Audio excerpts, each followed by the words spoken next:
Hello students, Mr. John here with Chapter 24, Lesson 1, Part 1. We're breaking it down to basically what is imperialism and the British in India and the other European powers in Southeast Asia. And then tomorrow is sort of more focused on Africa and the imperialistic tendencies of the United States. So we'll break it down like that. So today's lesson is a fun lesson on how the West carved up the rest of the world like a Thanksgiving turkey. Basically, places like Africa and Asia were taken over by European powers. The implications of these days are vast and still have influence on the world today. Now, when you see some fellow or lady protesting something and screaming about Western oppression, you'll have an idea of what it is they're talking about.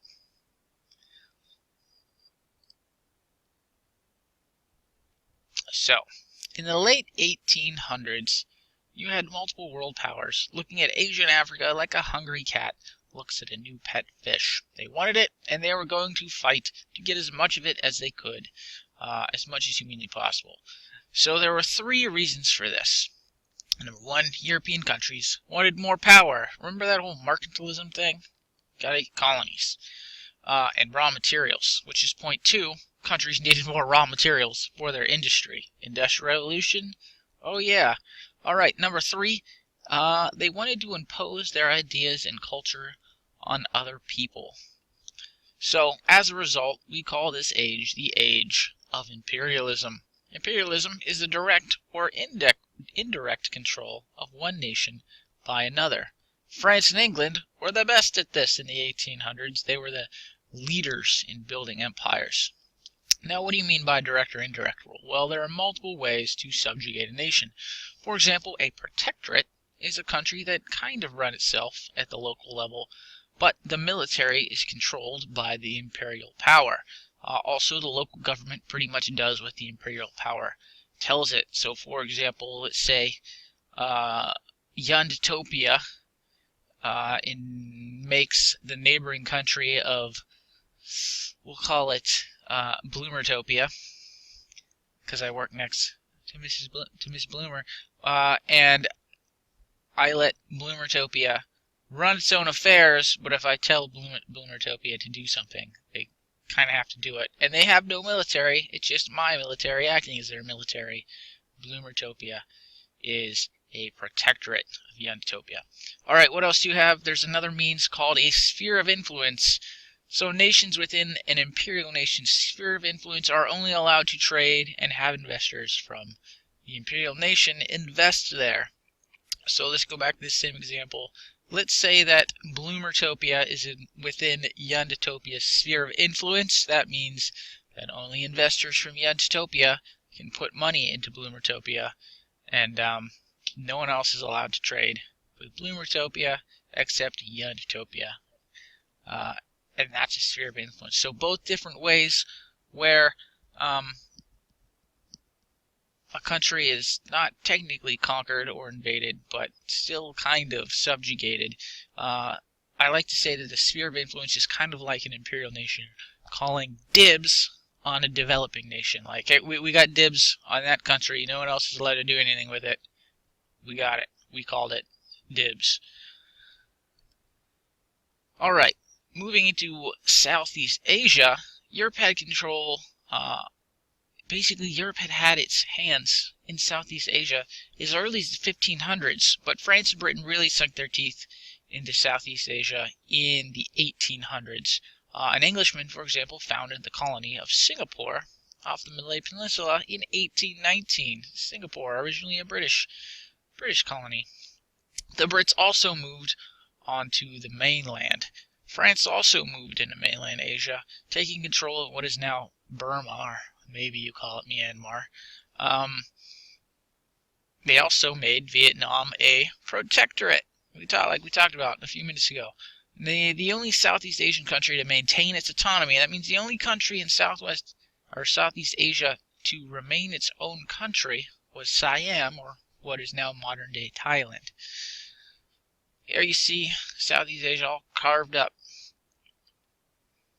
You've got British rule, Dutch rule, French rule, Portuguese, Spain, And then there's Siam right there in the middle, its own country. So this European power, the European powers, in general, made boatloads of money in Asia, but at the expense of the local people. The Asian people were forced to grow crops like coffee and tea, and we'll talk about cotton soon, or harvest and mine goods like rubber, tin, or petrol, oil. Moving on to the British in India. This is a fascinating little nugget of history, and you see it a lot in like old, really old movies. So India had been run by conquerors known as the Mughals for hundreds of years. You might remember learning about the Mughals last year in world history, the great conquerors, and they had conquered India and basically run the show for hundreds of years. They initially weren't terrible rulers, but they taxed heavily and tried to convert the local population from Hindu to Islam. The locals had become pretty discontent with Mughal rule, and this made the country easy to take over. So the European powers didn't have a hard time getting their foots in the door, if you will. In the 1700s, the British East India Company began building trading posts along the coast of India. They set up their own private army and began working with local rulers who were basically friendly to them. French did the exact same thing, trying to challenge British dominance in India. I mean, this was that sea route to Asia, or from Europe to Asia. It was very profitable. India was one of those first places they landed. Basically, over the course, you ended up having France and Britain fighting over India. So there was this fellow by the name of Robert Clive, who worked for the company, East India Company, and along with their private army and some Indian soldiers, they basically knocked out nearly all of the French trading posts and forts on the coast of India, basically securing India as a British endeavor at this point. Over the next 100 years, the East India Company took control of much of India, and at this point they started introducing British customs to the Indian people. Now, there was a portion of the Indian population that resented this. Basically, they thought Britain was trying to destroy their culture and replace it with their own, and that is kind of what they were doing. As a result, in 1857, the sepoy, or Indian soldiers in the East India Company, they had hired Indian soldiers.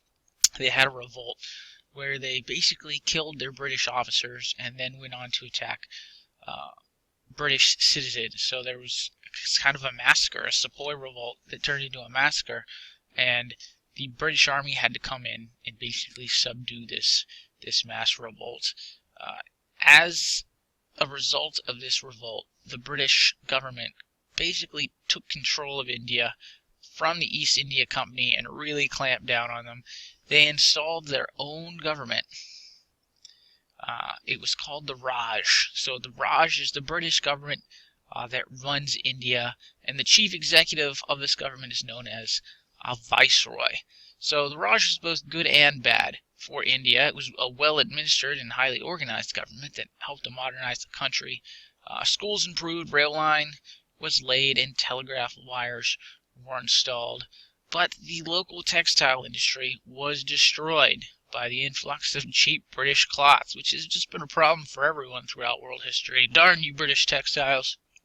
Also, in order to feed the textile industry of Mother Britain, a lot of Indians were forced to grow cotton. And soon there wasn't enough people growing food on account of all the cotton being grown, and you ended up having a lot of Indian people starve to death because they weren't growing enough food because they're growing cotton. Alright, as a result, you had a lot of Indian people that were very displeased with British rule, and you had the creation of the Indian National Congress. It was basically formed and run by what we might call the middle class of India. You have your professionals and your business leaders. So many of these leaders were actually educated in British-style schools, so they knew a lot of these old British ideals, like things like the Magna Carta and John Locke and stuff like that. These leaders initially wanted India to slowly break away from Britain into self-rule. But as their sort of small demands were rejected or destroyed, they ended up being an organization that was pushing for full-fledged independence from Britain. So that's it for today. Tomorrow we'll move on to Africa and the Empire of the Americas, and that will be lesson 1. Once we get into lesson 2, we're moving on to China and Japan. So that'd be interesting stuff. Alright, on your next page, you have a quick quiz. It's your standard with 5 questions, 10 points, drawn right from my lesson. And that's it for today. Hey, if you have any questions, let me know. Otherwise, have a good one.